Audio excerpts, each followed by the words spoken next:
सभी को जय मसीह की। आइए, आज मैं आपको कुछ बताना चाहता हूँ भजन संहिता के रूप से। भजन संहिता आज मेरे साथ पढ़ेंगे और मैं आपको थोड़ा सा उसमें से बताऊंगा कि परमेश्वर क्या अगुवाई देता है। भजन संहिता में भजनकार हमसे क्या कहता है। तो आज हम हमारे साथ मेरे साथ पढ़ेंगे भजन संहिता, उसका 133वां अध्याय। भाइयों की एकता धन्य है।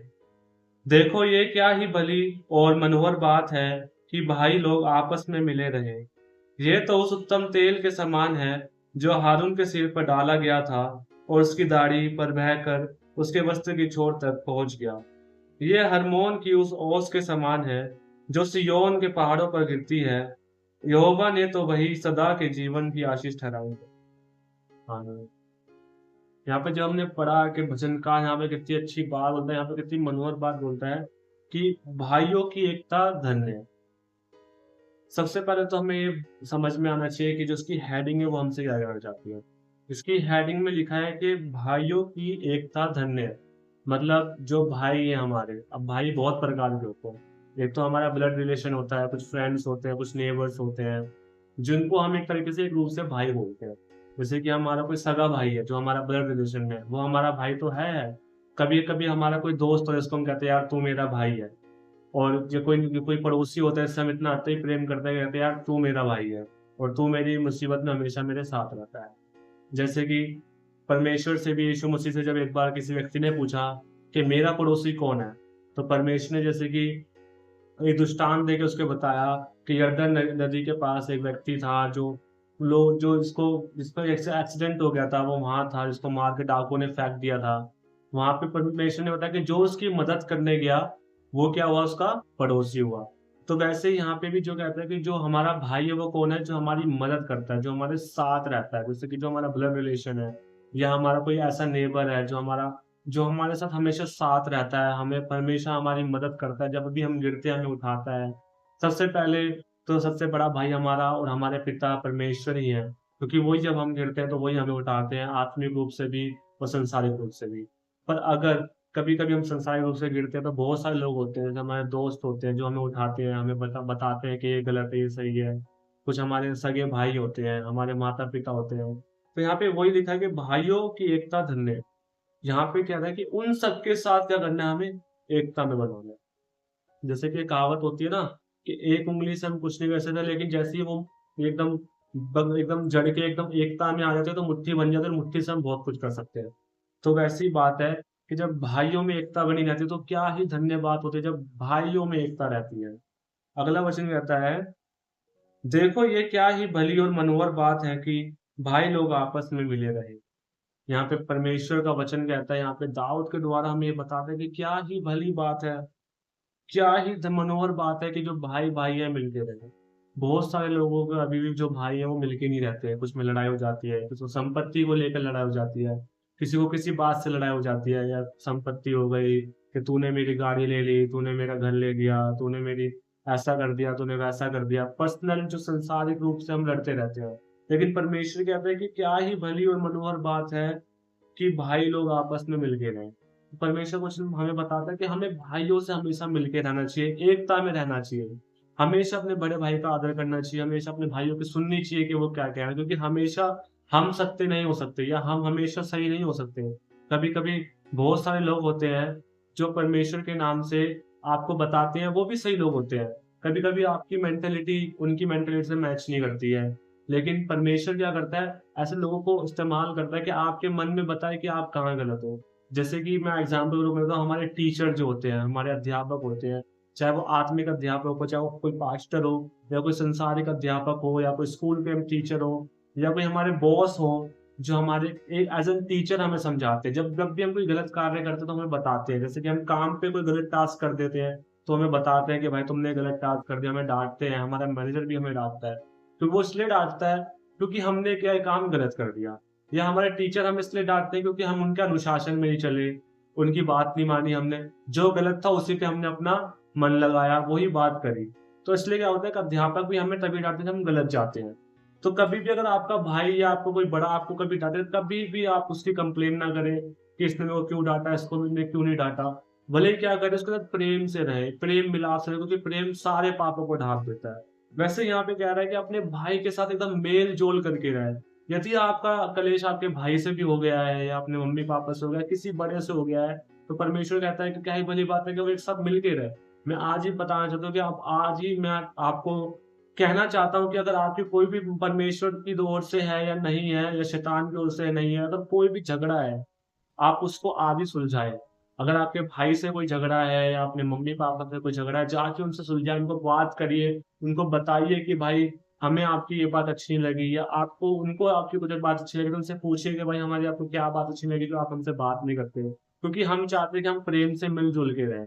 क्योंकि अगर हम किसी व्यक्ति को बोल देंगे ना कि भाई आप मेरे को अच्छे नहीं लगते या आपकी ये बात मेरे को अच्छी नहीं लगती, तो वो व्यक्ति अपने आप को सुधारने की कोशिश करेगा। अगर वो परमेश्वर का व्यक्ति होगा, विश्वासी होगा तो ज़रूर सुधारने की कोशिश करेगा। अगर अविश्वासी होगा तो नहीं करेगा, लेकिन क्या करेगा, परमेश्वर उसके मन में तो डाल देगा कि भाई तू ये गलत था यहाँ पे। लेकिन यही बात है कि हमें आज सीखने को मिल रहा है कि हमें क्या करना है, आपस में एकता से रहना है। हमारे भाइयों से, अपने मम्मी-पापा से हमें क्या करना है, मेल-जोल बढ़ा के रहना है।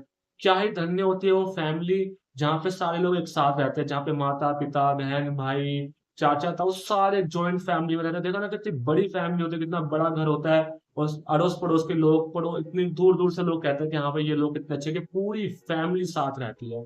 और कैसे एक दूसरे को मैनेज करते हैं, कैसे इनका खाना खर्चा चलता है। दूर-दूर तक आपकी प्रशंसा होती है कि क्या ही धन्य है लोग कि सारे एक साथ रहते हो। तो वही आज परमेश्वर का वचन भी हमें बताने चाहता है कि आज हमारे जो भी जीवन में कलेश है, चाहे हमारे भाई से हो, बहन से हो, माता से हो, पिता से हो, आज इसी समय वो कलेश आप दूर कर दीजिए। उनको जाके बोल दीजिए कि भाई मैं गलत था, आप अपनी गलती मान लीजिए। बहुत बार होता है कि हम अपनी गलती भी नहीं मानते, इसलिए लोग हमसे लड़ाई करते हैं। हमेशा अपने आप को छोटा बनाइए। परमेश्वर भी कहता है कि तू अपने आप को दीन बना, ना ही मूर्ख बन, ना ही समझदार बन, लेकिन क्या कर, दीन बन।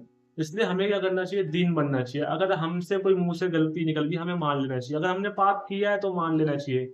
अगर कोई मेरा बड़ा भाई है, मैं उसको बता रहा हूँ कि भाई ये तू गलत कर रहा है या कुछ भी ऐसी है कि मैं सही हूँ, लेकिन अगर वो नहीं मान रहा कि नहीं तू कैसे होता है भाई मेरे को समझाने वाला, मैं तो बड़ा हूँ, छोटा हूँ, तो आप उसकी बात मान लीजिए। क्योंकि परमेश्वर भी कहते हैं कि जो गुस्सा होता है ना, वो शाम ढलते ही दूसरा नया हो जाता है। फिर मतलब कि शाम ढलते ही गुस्सा चला जाता है। नया सूरज होता है, नया फ्रेश मूड होता है। जब आप उसको दूसरी बार समझाएँगे ना कि भाई देख तूने गलत करा ना, देख तू तू अपनी बात से चला।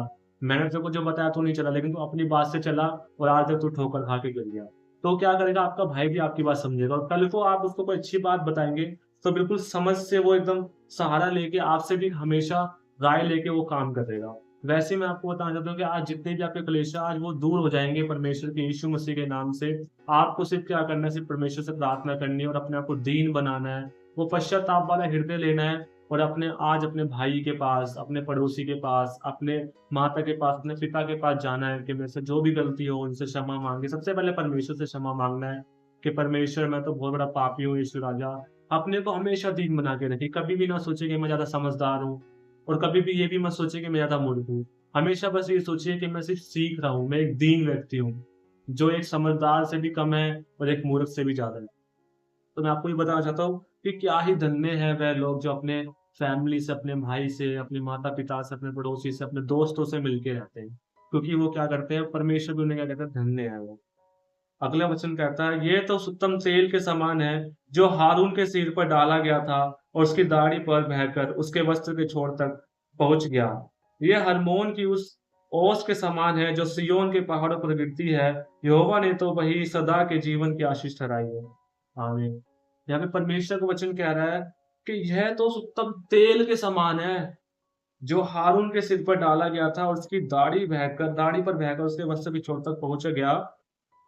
यह हर्मोन की उस ओस के समान है, जो सिय्योन के पहाड़ों पर गिरती है। यहोवा ने तो वही सदा के जीवन की आशीष ठहराई।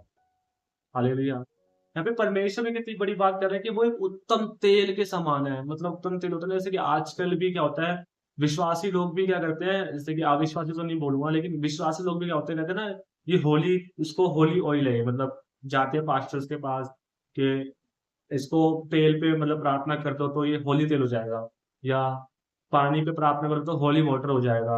वैसे तो ये सब अविश्वासियों के काम होते हैं, कभी भी ये नहीं करना चाहिए, हमेशा आत्मविश्वास रखना चाहिए, खुद से प्रार्थना करनी चाहिए। लेकिन जो लोग होते हैं, वो क्या करते हैं, तेल पे भी प्रार्थना करवाते हैं। तो वैसे परमेश्वर कहता है कि वो जो उत्तम तेल है ना, जो परमेश्वर ने हारून के सिर पर डाला था, ये जो मेल है उस उत्तम तेल के समान है। जैसे कि विश्वासी का जो एक विश्वास होता है कि अगर मैं तेल लगाऊँगा ना, तो मैं क्या हो जाऊँगा, चंगा हो जाऊँगा।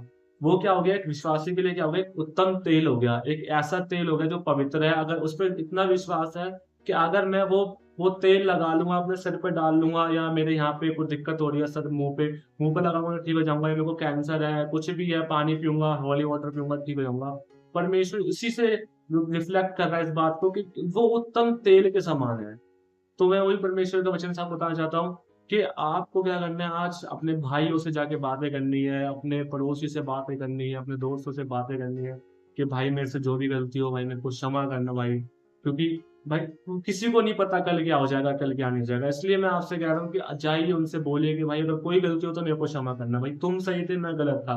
अपने आप को एक बार छोटा बना के तो देखो, परमेश्वर ही कहता है कि जो छोटे हैं वो बड़े किए जाएँगे और जो बड़े हैं वो छोटे किए जाएँगे।